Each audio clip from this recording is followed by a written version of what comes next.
Hey everybody, this is ScrapComputer here. This video is going to be a complete bot lane AD carry guide. This guide will be long and extensive. If you don't want to watch such a detailed guide, I'm sorry for wasting your time. But if you don't mind spending some time to get better in your bot lane and expand your knowledge, you're in the right place. Before I begin on how to literally lane, you first must know what kind of lane you are.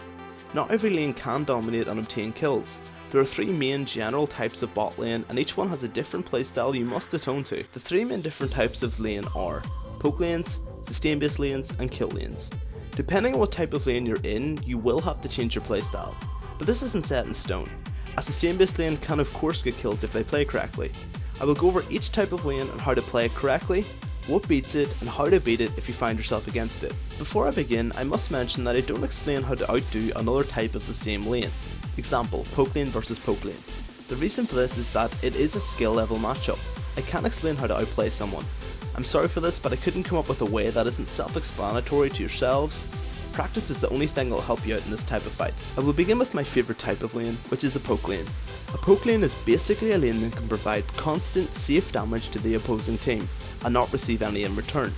A good example of this type of lane would be Sona and Caitlyn. This type of lane works well versus kill lanes, as it can provide so much start game pressure that the kill lane will have no chance to engage, as they will have too low HP to do so. A poke based lane is very weak versus sustain based lanes, as all damage will be completely negated with any trade, if not applied very early and extremely heavily. How to play poke lanes? To play this lane is pretty simple. Apply a lot of pressure and try and poke and zone your opponent for all of the laning phase. As seen below, I'm providing quite a bit of damage to my opposing lane, ensuring they have no chance to engage upon me as they're too low. Anytime the enemy comes in for a CS, they will get poked, or at least have trouble trying to CS. This works well only if you are safe to do so. You must be careful when doing this. Poke lanes versus kill lanes. A kill lane can of course kill a poke lane if they engage hard at any level and don't give you a chance to grind them down. As an example seen below, this kill lane catches my support and bursts them down pretty quickly, leaving me with no option but to get away. Poke lanes only work if you're allowed to do so. Ensure you stay safe and apply as much pressure as possible in the lane. The only way you can lose is a jungle gank or a lucky heavy engage.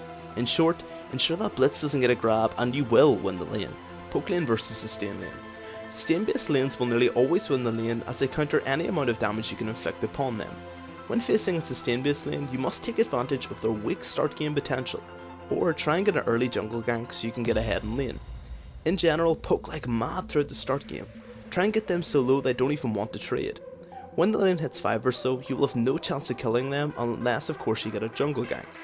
They will simply trade you and negate a ton of your damage while you're left with 50% of health. So overall, put in an aggressive start and a passive mid unless you get a gank. General strengths of the bot lane.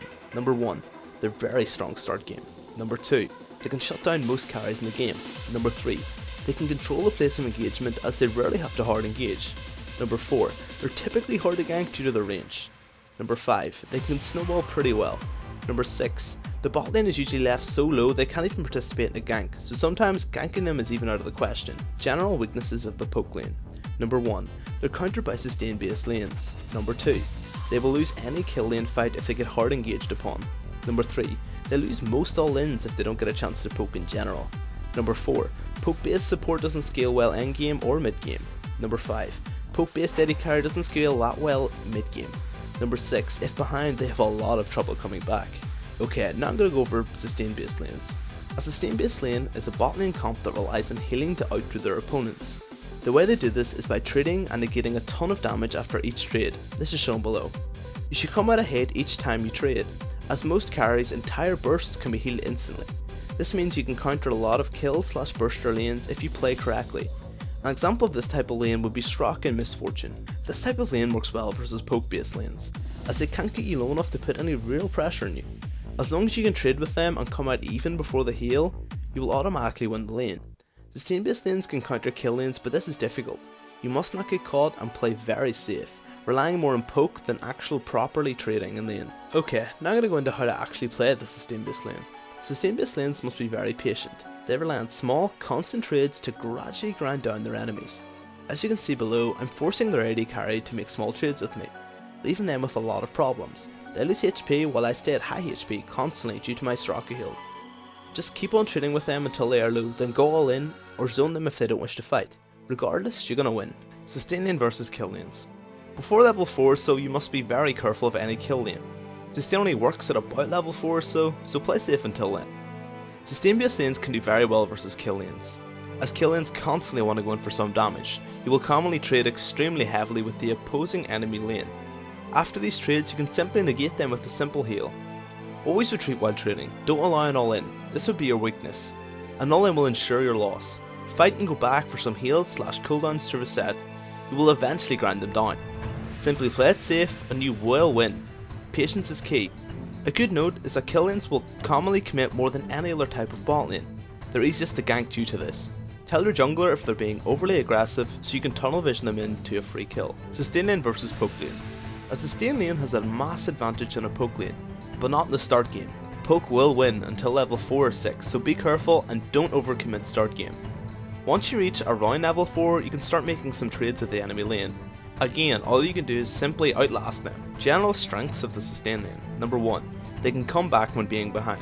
Number 2, they're hard to push out of the lane. Number 3, they mostly can free farm pretty easily. Number 4, they win 70% of their lanes if they play correctly. Number 5, a safe and easy pick. Number 6, all provide aura buffs. Number 7, they can lane bully very well. General weaknesses of the sustain lane. Number 1, they have weak start games. Number 2, endgame heals don't scale that well. Number 3, endgame the support will fall off a wee bit compared to other lanes. Number 4, less damage potential in lane. Number 5, they can be hard to get kills at all in lane. Number 6, can be a boring farm lane. Number 7, very little ganking protection. An important side note is that you rely on the carry more than any other type of bot lane. Now I'm going to go over the most popular kind of bot lane, which is of course the kill lane. This lane will focus mainly on shutting down your laning opponents.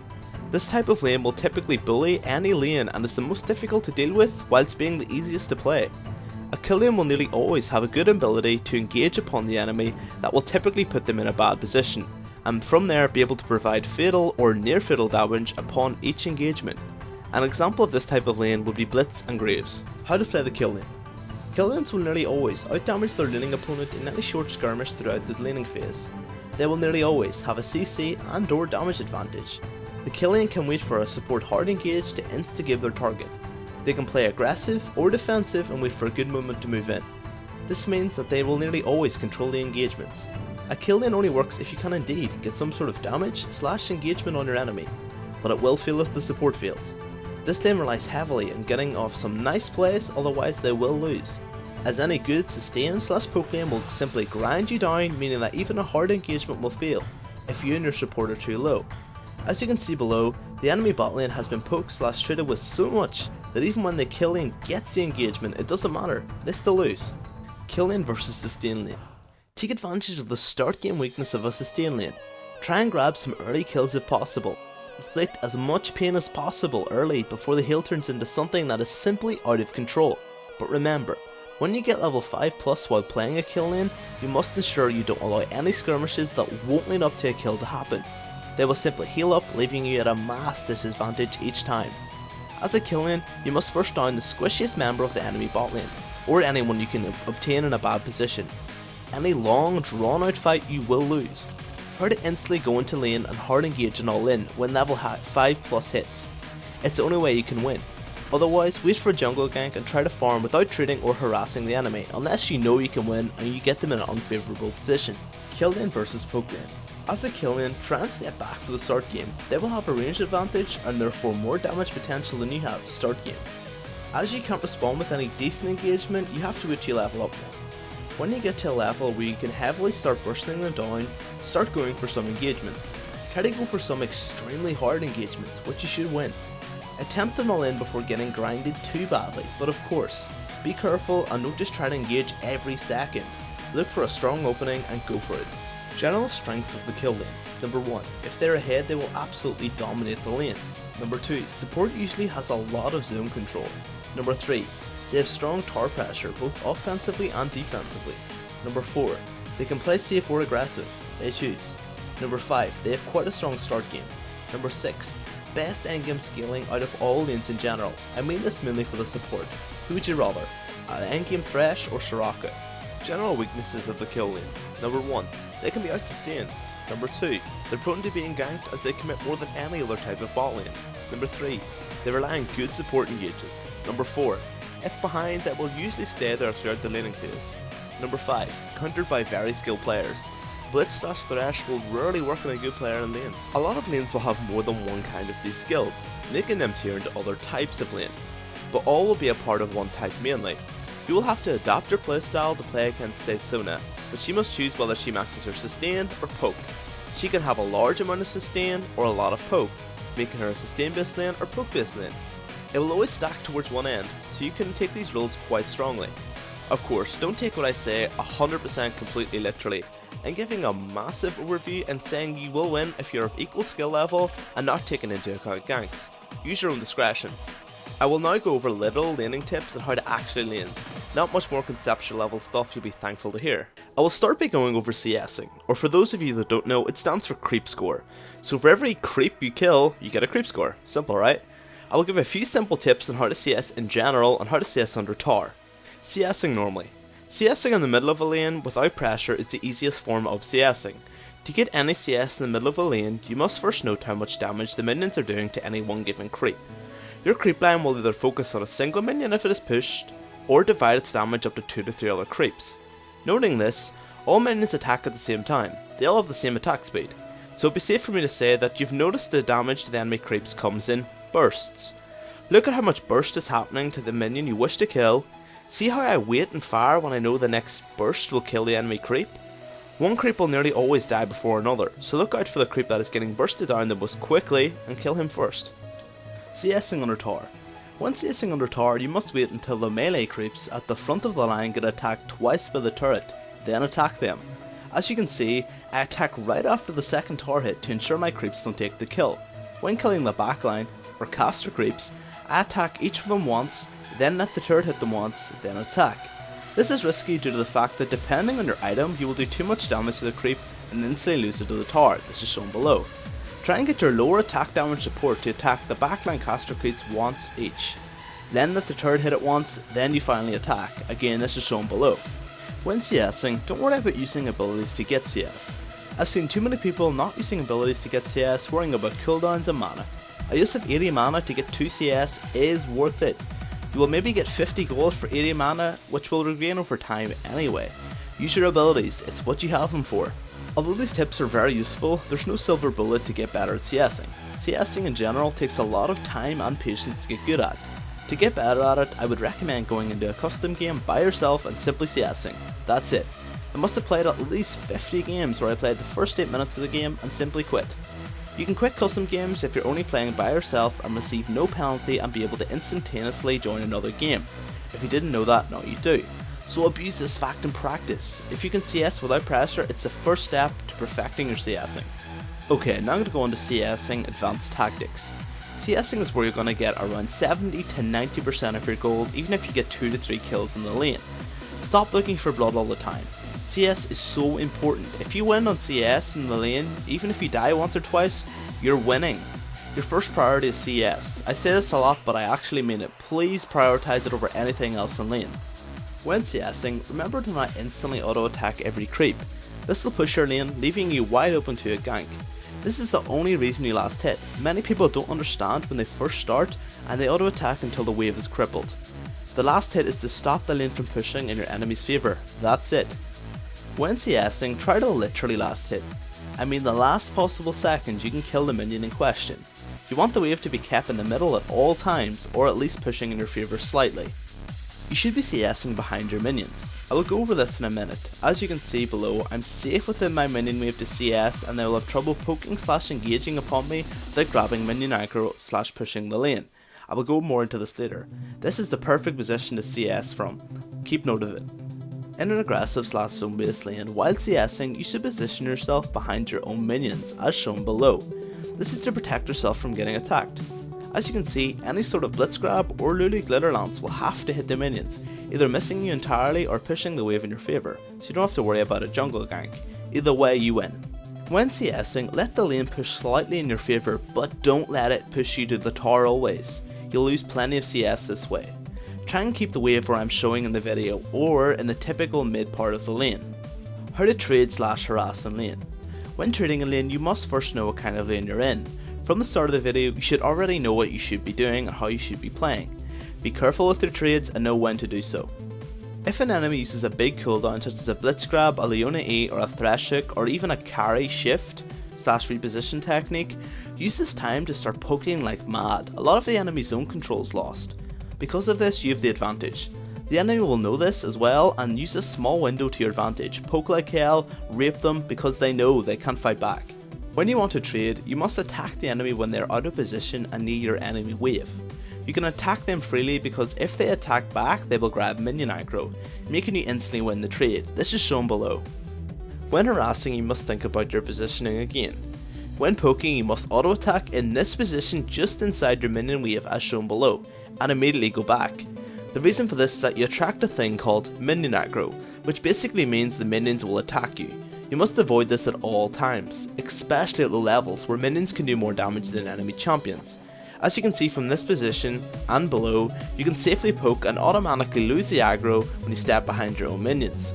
If you're looking for some heavy poke on your opponents and you're safe to do so, you can harass the enemy from the bush at the side of your lane.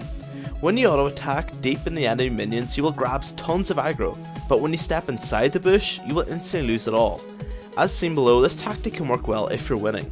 Of course, depending on what type of lane you're in and what type of lane you're versus, the amount of harassment will change. Refer to the start of the video if you ever get confused on how much poke you should be doing in lane. How to avoid harassment from the enemy support. Number 1. If the support is harassing you, he will typically be doing this from the bush, as this is the safest position they can do it from. Get your support to ward that bush and poke the support anytime they come near. Number 2. Get your support to counter poke them, only do this of course if they have the ability to do so. Number 3. Draw back if they attempt to poke you, so they will grab some minion aggro and take some free damage. Number 4. If they poke his ability base, sit in the middle of your own minions so that Lulu will glitter lance the entire wave back and more than likely steal some minions. How to avoid harassment from the AD carry. Harassment from a super ranged AD carry such as Caitlyn is next to impossible to completely negate, but you can do the following. Number 1. Draw the AD carry in so they will pick up some minion aggro. Number 2. Get your support to zone the AD carry out. Number 3. Use this aggressive nature to put an all in if you're a kill lane. A note of this is simply don't pick a low range AD carry if you're the first pick. You won't have this problem if you can just simply pick a longer range safer carry. Okay, now I'm going to go into all ins in the bot lane. No matter what type of lane you have, you will be participating in these. Okay, before I really get into it, there's one thing I must say. Let your support control the engagements. They have more time to notice an out of position player. Support should be making most of the calculations on who can win. You should be concentrating on CSing and poking, and not on every detail that's happening in the lane. Of course, sometimes you may spot something your support doesn't and you should go in on that, but in general, let your support control the bot lane engagements. Talk to your support. Even if you're not pre-made, I see so many people not talking and engaging without telling their counterpart in lane, either the AD carry or the support. Work out a system beforehand like, if I ping 2 times on the target, I'm going in. Or if you have a weak laning phase and you simply want to farm till 6, tell your support that. People are not mind readers, communication is really important. Proceeding to full all-in fights. Most people massively overextend when it comes to bot lane fights. When fighting bot lane, try and lure your enemy into your minion aggro. As seen below, a fight has started, and I move just behind my minion aggro, meaning that the enemy is not only fighting me and my support, but also our minions. Even some high level players make this mistake. I've been against diamond elo opponents who have been playing Graves and ran straight into my minion aggro. Besides that point, it's important to have knowledge of aggro and use it to your advantage. Okay, this next point is very big. Choose key moments to try and gauge the enemy. If the enemy Ionia uses her E and misses it, she has no more zone control and a weaker all-in. Use this to your advantage and bring the pain. Attempt an all-in or at least poke them like hell. You know you can't get attacked for around 8 seconds. Use this window to zone and damage all opposing lanes. They know this as well and they will be scared of you with all your abilities up. Another simple example many forget is to never chase your opponent through a wave of minions. At low levels, they can average you at about 25% of the damage if you're chasing a low HP opponent. Also, if a large minion wave is near your tower, you should never ever fight the enemy. The line will spread, meaning you can't even run round the aggro and you're going to take a shit ton of damage. If your minion wave is getting pushed back heavily, please do not ever engage the enemy. you will grab 100% of the aggro and take a literal shit ton of damage. This is shown below. This goes both ways. If your minions are pushing into a big wave, try to engage the enemy. You can bait a Leona grab very easily. Just because your blitz got the carry doesn't necessarily mean you have to go all in on it. Of course, follow up, but don't go crazy trying to get the kill. Think, how much HP have they got? Who's more fed? Who has more items? Have they got enough mana? What cooldowns are down? What summoner spells are used? Where's their jungler? Where's our jungler? I'm just saying, don't jump in at all opportunities just because they're there. I've died too many times because of blitz grabs when we're really behind and he gets a pull and he thinks we can win, and he just pulled in a fully fed Graves who burst me down in a single burst. I'm just saying, don't jump at every single thing. Think. Okay, now I'm going to go over tactics for when you're ahead. Of course, all these tactics work, but always mix and match. Number 1. First, you're going to want to freeze the lane as much as you possibly can. There are two main reasons for this. The first is the fact you still don't want to get ganked by that jungler and bring that bot lane who's presumably behind back into the game. The second reason for this is you want to be able to trade with your opponent in the middle of the lane and still have the chance to kill them. So if you're ahead, why would you push them to the tower where they're safe? 2. You want to zone your opponent as much as possible. You're stronger than them and have the ability to do so. Stand in front of their creeps and don't even let them CS. If an Ezreal's Mystic shotting from ages away trying to get some sneaky CS, you stand in front and tank the shots, do not give them anything. 3. Get dragon control and take it. If the bot lane is very behind, you can easily out teamfight drag them. Number 4. You can alternatively go middle and push the tower. Very few mid laners can stop a fed bot lane free ramming the mid lane and pushing the towers in. Number 5. Help the jungler secure buffs on the enemy side of the map. A note for the last few points to go over roaming and obtaining massive objectives. You must go hard in these objectives, as you've left the bot lane to free farm and get back in the game.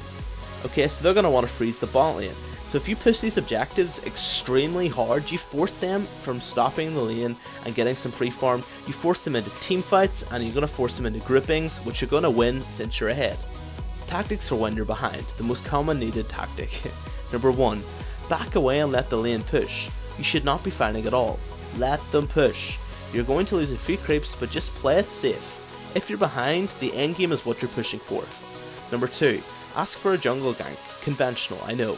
Tell me to gank badly, and if she wants to win this game, she's going to need to camp the bot lane. 3. If the enemy leaves to push objectives, push the lane out as fast as you possibly can. Put pressure on their towers before any major objectives can be hit.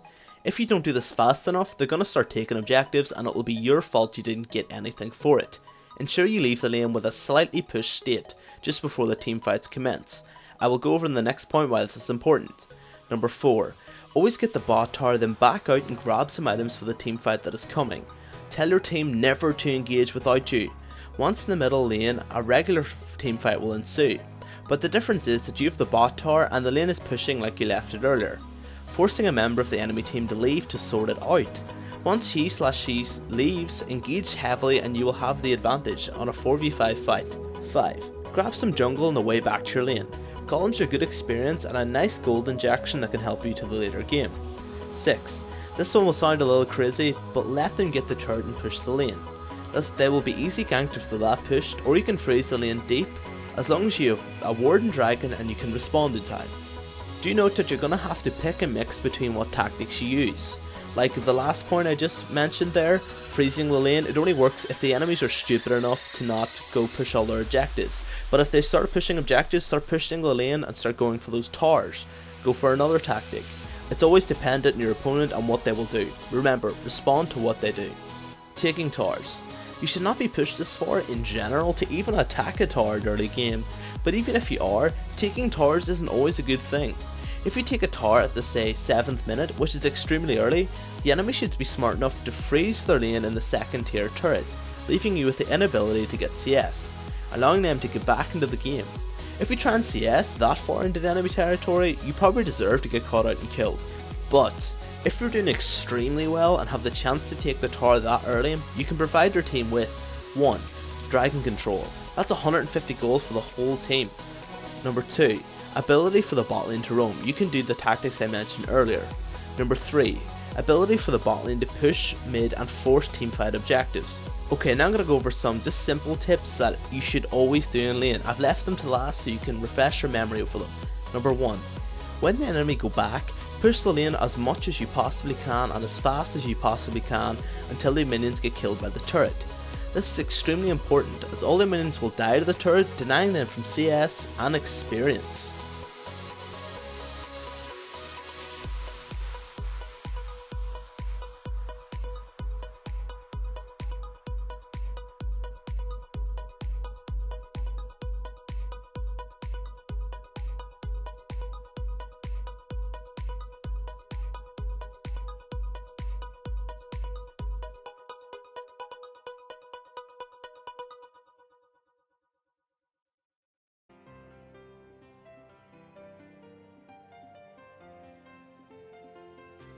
When you want your lane to push slowly but surely, don't kill the entire enemy wave, thinking this is the most efficient way to push.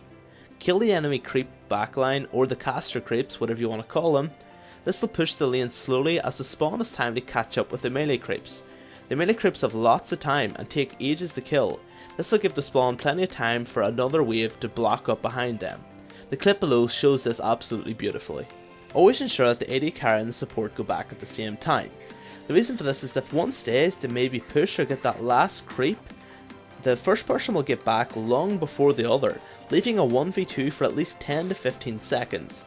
They can get zoned or even killed in this time. Try and avoid this at all costs. If you need to go back, get your jungler to cover the lane, or if it's already pushed, you're free to go back. Coming on from the last point, you can trick your opponent into pushing the lane for you. If you've pushed too much or simply want the minions in your favour so you can trade with the enemy if you're ahead, you can trick them by pretending you're going back. Hide in one of the bushes or simply behind your tower, or even get the golems while you're waiting. With your absence, they will assume that you're trying to go back and push the wave like crazy. They will lose a lot of mana and of course safety when they push. So this is always good if you don't want them feeling safe behind the turret or to nullify their ability to get a jungle gank if you're pushed too much. In addition, if you're losing, they will push you to the tower, meaning that you're safe to CS. Just remember, if you ever leave the wave push, simply go out of sight and they will dance like little puppets for you, thinking they can make you lose CS. Hey guys, thanks for watching my video. I hope of course that you've enjoyed it. That's the most important thing. Well actually it's second important. I hope you learned something, that's more important. If you like it, like it. If you dislike it, dislike it. If you like me, subscribe. Many of a sexy time will happen if that happens. And guys, please give me more comments. I do not get to help enough people, honestly. Any problems you have with the video, any thoughts you've had, anything you disagree with me with, anything you don't even know, ask man, ask in the section. I will reply to every single comment as long as it's coherent and you haven't got your head on the keyboard slammed it. I can't reply to that, I don't know what that means. But if you have any further questions that aren't, I don't want to clog up the comment section too much, just personal message me. I will reply to every single personal message regardless of how silly the question is, as long as it's about League. I will reply to it, it's fine, honestly. And on this warm sunny day I'm going to try and go out and get some sun. I'm not sitting here like a little troll gremlin. So have a nice day guys, and good luck and keep leaguing.